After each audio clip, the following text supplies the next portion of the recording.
Selamat pagi teman-teman, pada hari ini saya akan menjelaskan sedikit dan bercerita tentang COVID-19. Jadi COVID-19 itu sebenarnya adalah mutasi virus dari pertama kali, yaitu SARS-CoV juga. Itu diduga pertama-tama ditularkan oleh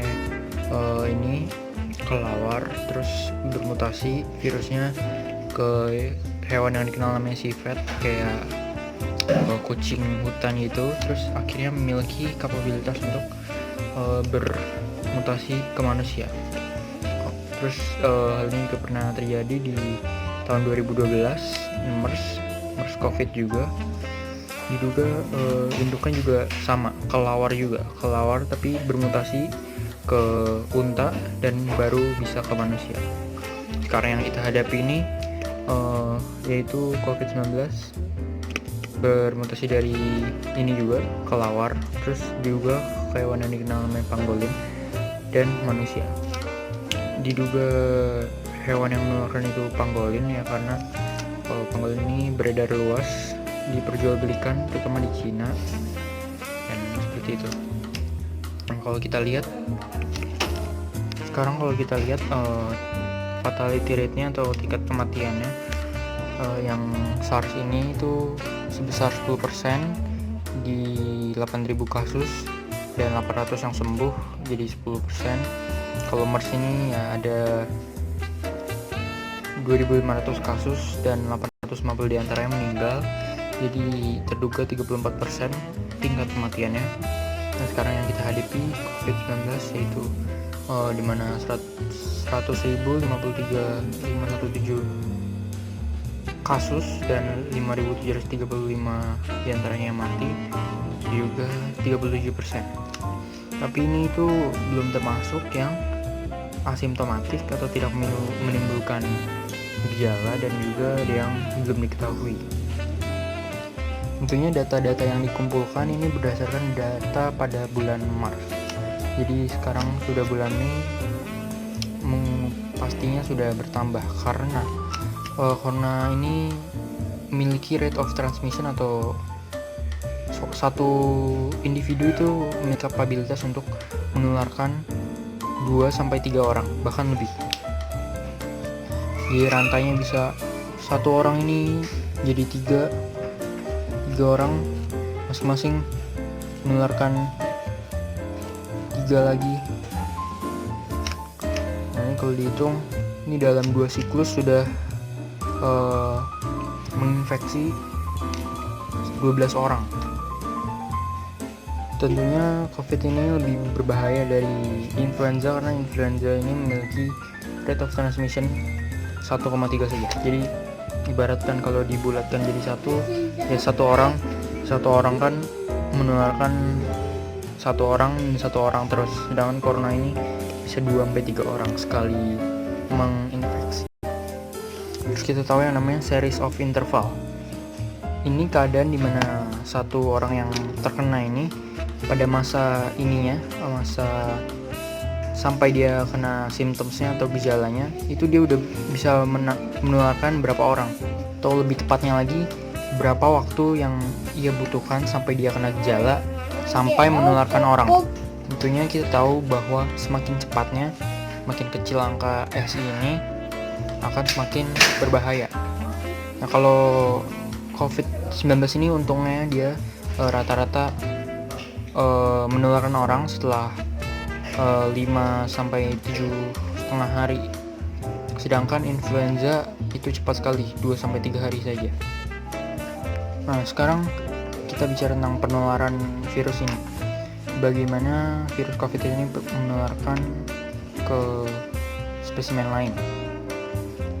Yang pertama itu bisa dari respiratory droplet atau droplet dari sistem pernafasan kita. Itu kita sebaiknya menjaga jarak antara 3-6 kaki.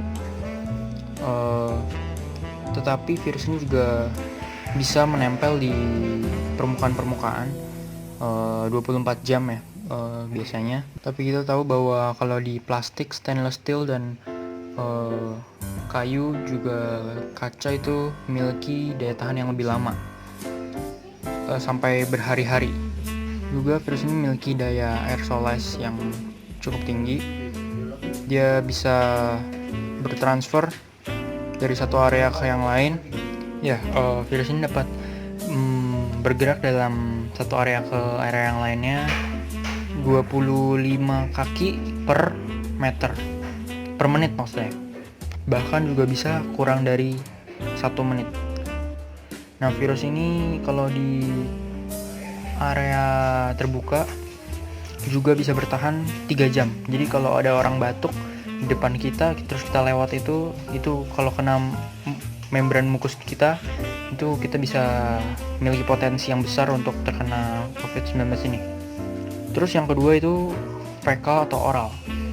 Misalnya orang dari toilet terus dia membuang hajat, terus tangannya kena, terus dia nggak cuci tangan, terus dia pegang-pegang benda di sekitar, dia pegang doorways gitu, terus orang yang lain kena. Nah, terus orang yang lain yang kena itu pegang-pegang mukanya atau mengenai daerah mukusnya, itu memiliki potensi yang besar untuk kena.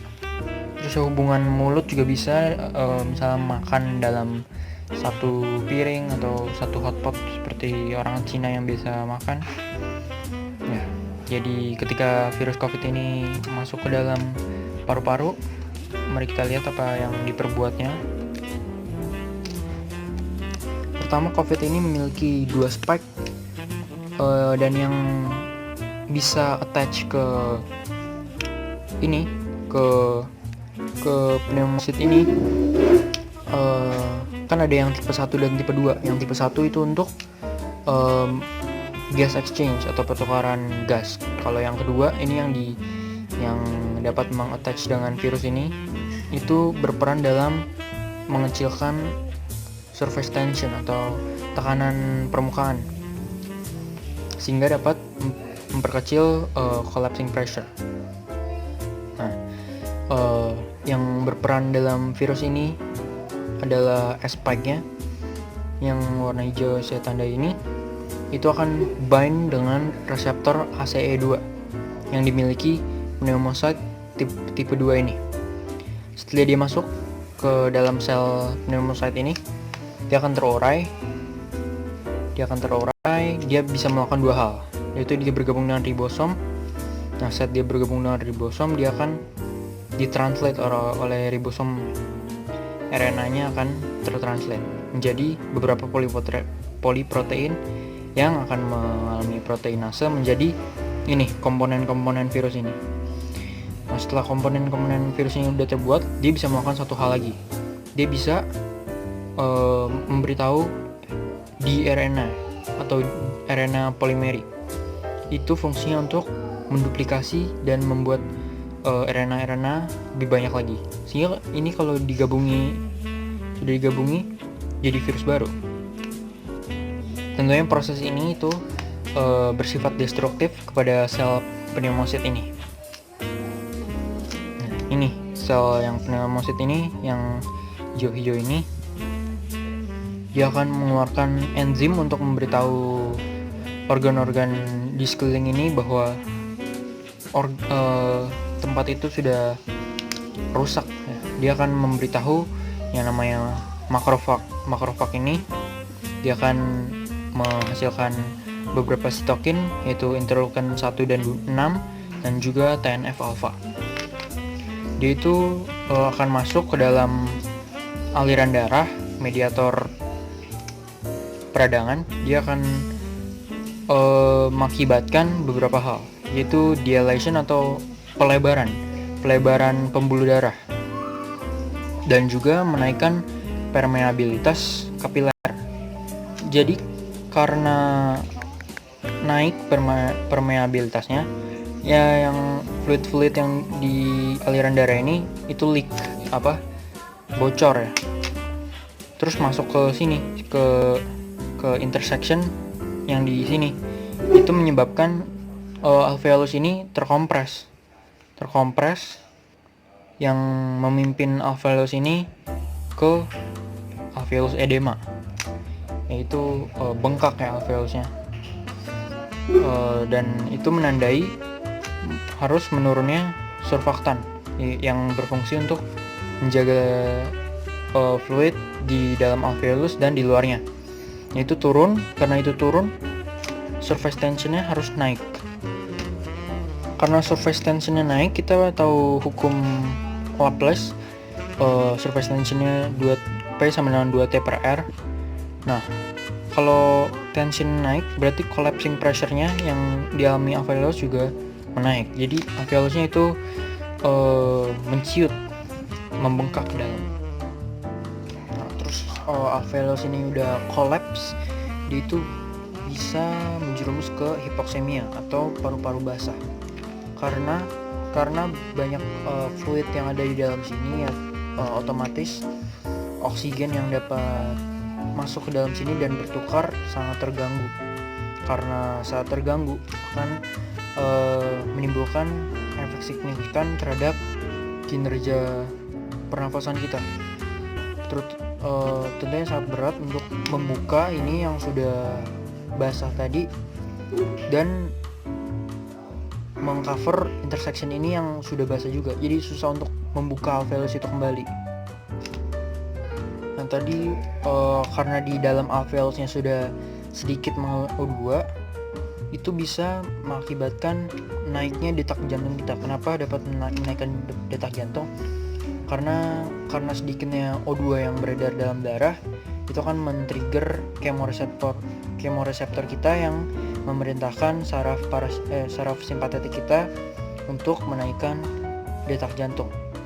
Nah, menaikkan detak jantung, saraf simpatetik ini juga memerintahkan untuk bernafas dengan lebih cepat, dengan rapid. Terus karena yang tadi itu alveolusnya sudah mengalami konsolidasi, dalam sini sudah hancur, sudah kita punya makrofage, debrisnya ya, kita memiliki semua ini, enzim-enzim dalam sini, kita dapat batuk tentunya, batuk produktif atas yang dalam sini. Nah, yang makrofage yang menghasilkan sitokin ini itu dapat pergi ke hipotalamus melalui aliran darah, terus menyuruh hipotalamus untuk memberikan prostaglandin yang fungsinya untuk menaikkan temperatur tubuh kita. Jadi kebanyakan memiliki symptoms yaitu fever ini dan batuk ini. Nah tentunya ini baru saja komplikasi yang dialami di dalam alveolus. Nah kalau COVID ini itu bisa menyebar kemana-mana, bisa luas sekali cakupannya dan tidak akan cukup dalam satu video. Maka inilah persembahan saya, terima kasih.